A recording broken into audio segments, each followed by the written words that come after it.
Maimpas ba ang utang kundi na paninglon? Uy, magbantay mong mga nautangan. Kay ang nakautang ninyo, ang uban, kalit lang maamnesya. Di nagyud kahinumdum sa utang. Ang uban sab, masuko kung paninglon sa utang. Kamong na utangan, ang uban ninyo, pulaan na lang og paningil. O dili ba ang uban nga nautangan, mao na hinuon ang mauaw nga maningil ngadtos ng utang.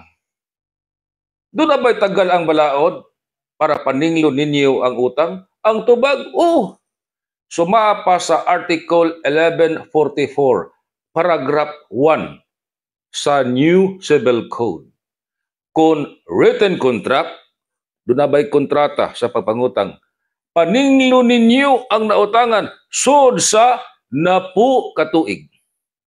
Kung way kontrata, verbal, ra, nagsabot ra mo sa pagpangutang, 6 katuig ang tagal sa balaod.